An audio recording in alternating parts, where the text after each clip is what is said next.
com muito respeito, eu creio que vou chocar alguns irmãos evangélicos que seguem as minhas redes sociais. Então, você está preparado para o choque? Pois bem, lá vai. Eu não creio no arrebatamento da igreja. Pronto. Mas como? Será que o Rodrigo Silva perdeu a sua fé? Não é nada disso. E talvez você se surpreenda em saber que eu não estou sozinho nisto. Uma pesquisa feita pelo Pew Forum sobre religião e vida pública entrevistou 2.200 líderes evangélicos de 190 diferentes países e descobriu que 32% deles também não acreditam que haverá um arrebatamento secreto da igreja no fim dos tempos. Quando a pesquisa muito semelhante foi feita com teólogos, desta vez norte-americanos, o número daqueles que negavam ou nutriam sérias dúvidas sobre o arrebatamento era da ordem de 60%. Apenas para situar aqueles que talvez não saibam do que eu estou falando, é que uma grande parte dos cristãos evangélicos de hoje, especialmente pentecostais e neopentecostais, acredita que a segunda vinda de Cristo terá duas fases. A primeira é quando ele vem de maneira secreta para arrebatar ao céu aqueles crentes mortos e vivos, conforme está em 1 Tessalonicenses capítulo 4, versículos 13 a 17. Nesta compreensão, uma multidão de pessoas irá desaparecer de um momento para outro. É por isso que, em alguns automóveis, nós vemos às vezes aquele adesivo escrito "Cuidado, em caso de arrebatamento, este automóvel ficará descontrolado". É uma maneira bem-humorada de pregar aquilo que eles acreditam. Bem, continuando então, em virtude desse suposto desaparecimento da igreja, que seria arrebatada por Cristo, haverá então 7 anos de tribulação na terra, governada pelo anticristo, que perseguirá o país de Israel, e nesse momento os judeus deverão se converter a Jesus. Então só depois disto é que Cristo volta, aí sim, numa segunda fase, em glória e majestade, em companhia daqueles que já haviam sido arrebatados anteriormente, e então reina 1000 anos sobre a terra. É mais ou menos isto que ensina o dispensacionalismo ou a doutrina do arrebatamento secreto. No entanto, talvez poucos saibam, mas apesar do fascínio que essa visão traz sobre muitos crentes, esta não é uma doutrina claramente encontrada na Bíblia Sagrada. E mesmo que você diga não, está assim na Bíblia, deverá admitir que desde que o apóstolo João escreveu o Apocalipse até o ano de 1830, ninguém jamais falou dela. Ou seja, tivemos 1800 anos de cristianismo sem que ninguém sequer ouvisse falar do tal arrebatamento secreto. Quem primeiro pregou isto foi John Nelson Darby, um pregador anglo-irlandês. E sabe onde ele se inspirou? Nos escritos de um jesuíta espanhol chamado Francisco Ribeira, que projetou a profecia do anticristo para um longínquo futuro a fim de combater a doutrina ou o entendimento protestante da época, que via o Apocalipse 13 como se cumprindo no poder papal da Europa. Isto é uma questão de história, eu não estou inventando, você pode checar as fontes. Os grandes reformadores, aqueles como Lutero, Calvino, Zwinglio, os irmãos Morávios, Wesley, nenhum deles acreditava no arrebatamento secreto da igreja. Pelo contrário, todos falavam apenas de uma única e clara volta de Jesus, que acontecerá em apenas um estágio e será visível e gloriosa em todo o mundo, e não num arrebatamento pré-tribulacionista. Somente no início do século XX é que essa visão do fim se tornou popular através da chamada Bíblia Anotada de Scofield e outros evangelistas.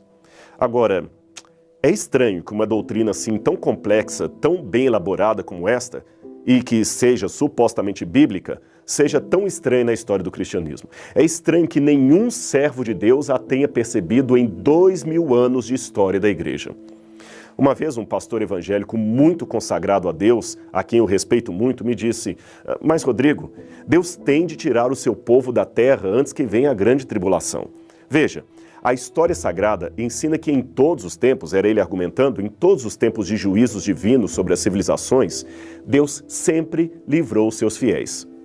Livrou Noé do dilúvio, livrou a Ló da destruição de Sodoma, livrou a Israel das 10 pragas que atribularam o Egito e prometeu livrar a sua igreja na hora daquela tentação que há de vir sobre toda a terra. Ele então citou Apocalipse capítulo 3, verso 10, que diz: "Eu te guardarei na hora da provação." Mas espere um pouco. Eu falei para ele então: "Pastor, guardar é proteger, não é retirar de um lugar para o outro. Em nenhum desses textos que você citou, Deus arrebatou o seu povo para não sofrer o juízo. Pelo contrário, ele os protegeu, mas não os tirou. Jesus mesmo orou ao Pai: não peço que os tires do mundo, mas que os livres do mal. Veja, Noé estava protegido dentro da arca, mas permaneceu em meio ao dilúvio. Ló foi tirado pelos anjos, porém correndo em meio ao fogo que caía, e ele não foi arrebatado secretamente. Os hebreus, é claro, foram poupados das pragas no Egito, mas continuavam na terra de Faraó enquanto as pragas caíam.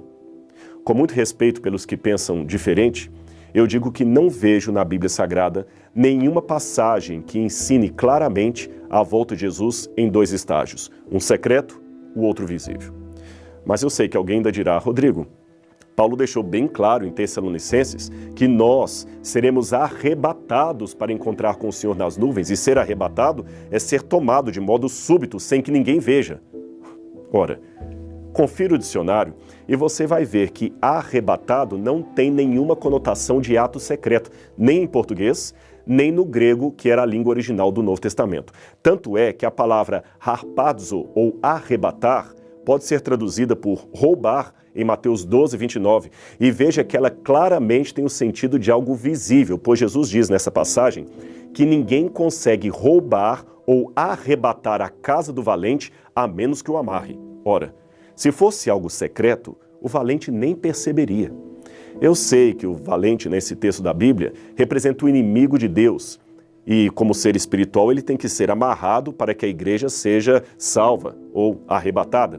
Mas isto não invalida o argumento etimológico de que a palavra original não tem o sentido claro de ação oculta, secreta. Aliás, se você prestar atenção, todos os textos normalmente lidos como referentes ao arrebatamento secreto da igreja possuem em seu contexto um quadro maior de vinda inesperada, porém gloriosa, e visível em todo o mundo, até pelos ímpios. É claro que, pelo tempo, eu não tenho como analisar passagem por passagem, mas eu cito apenas uma delas, que está em Mateus capítulo 24, versos 40 e 41. Ali diz: 2 estarão no campo, um será tomado e deixado o outro. 2 estarão no moinho, uma será tomada e deixada a outra. Será isto um arrebatamento secreto? Creio que não, por 2 motivos. Primeiro, esta passagem segue depois dos versos 30 e 31, que falam da visibilidade mundial da volta de Cristo. Portanto, é depois da vinda gloriosa que esses textos têm lugar. Em segundo lugar, a comparação que Jesus faz imediatamente antes é com o dilúvio.